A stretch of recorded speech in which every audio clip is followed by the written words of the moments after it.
Mr. President. Majority Leader. Mr. President, I ask unanimous consent the quorum call be suspended. Without objection.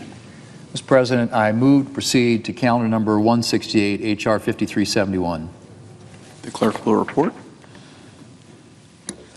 Motion to proceed to calendar number 168, H.R. 5371, an act making continuing appropriations and extensions for fiscal year 2026 and for other purposes. Mr. President, it's November. November. It's been 5 weeks since Democrats shut down the government. And once again, we start this week by asking, is this the week that Democrats end their shutdown? Mr. President, I've said it before that there are no winners in a government shutdown. There are no winners, but there are plenty of losers. Chief among them is the American people. As the senior Democrat from Virginia said just last year, and I quote, "Shutdowns aren't victimless crimes," end quote. And after 5 weeks, Mr. President, the victims of the Democrat shutdown are starting to pile up.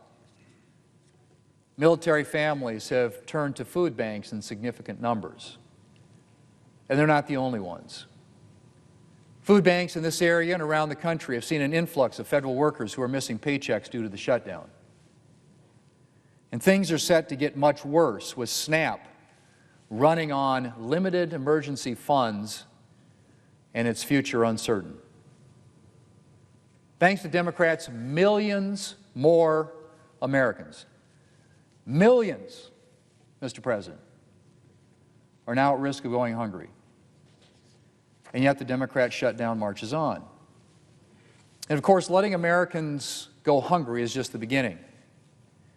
Thanks to Democrats, Head Start programs are beginning to close. Housing assistance programs are at risk. Seniors and people in rural areas can't access telehealth services. National Guard training is on hold.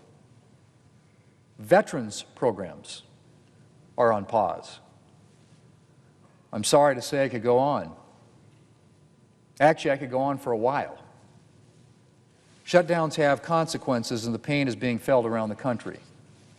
Mr. President, last week it seemed that Democrats were beginning to acknowledge that their shutdown is having consequences. We even heard Democrats express concern that Americans were suffering.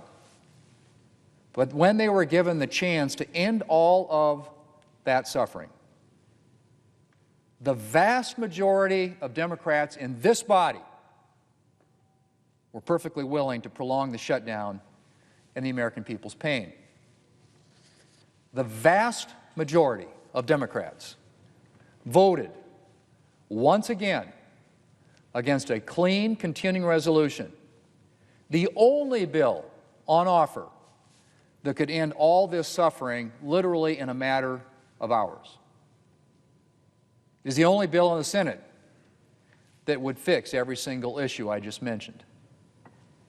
It would pay our troops, fund SNAP, Head Start, veterans programs, pay our staffers. 3 Democrat senators already support that clean continuing resolution, Mr. President. And the Democrat from Maine who supported the clean CR in the House said, and I quote, "There's a lot of important work to be done in Congress, none of which will be any easier if Mainers are suffering the harms of a government shutdown," end quote. The Teamsters Union and the American Federation of Government Employees, more traditionally allies of Democrats, to be frank, have called for Congress to spare the American people further pain and to pass the clean continuing resolution. And they're far from the only ones. Mr. President, it should not be this hard for a handful of Democrats to support a clean bill that simply reopens the government. It's a very straightforward proposition. It's a 24-page bill sitting right here at the Senate desk. Not a single new Republican policy, no partisan policy writers, nothing that Democrats haven't supported before on numerous occasions. It just reopens the government. And it's just 5 Democrat votes away from being sent to the president, who would sign it literally in a matter of hours. This bill is also the quickest way to get the two discussions, I should say, about health care. That is, if Democrats are serious about solving the Obamacare problem and not just interested in using it as a political issue. As I've said more times than I can count, Republicans are more than willing to have a health care discussion with Democrats. In fact, had Democrats voted to reopen the government last week, President Trump would be meeting with them this week. Unlike Democrats who want to continue papering over the unaffordability of Obamacare forevermore, Republicans have ideas for actually lowering health care costs. And lowering costs not just for Americans on Obamacare, but also for seniors, vulnerable Americans, and the majority of Americans who get their health care through their employers. And so we're ready and willing to have that discussion. But first, Democrats need to stop playing politics with people's lives and reopen the government. Mr. President, airline travel is snarled.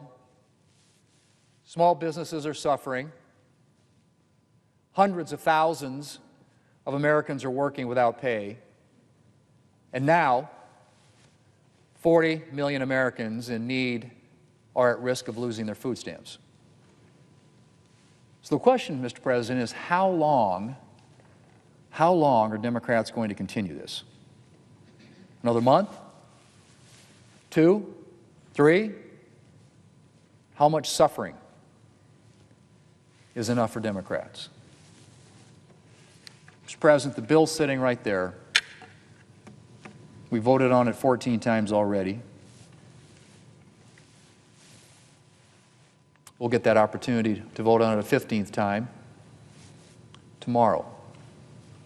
And for the sake of the American people, let's hope that at least some Democrats can see their way to ending this and ending it soon.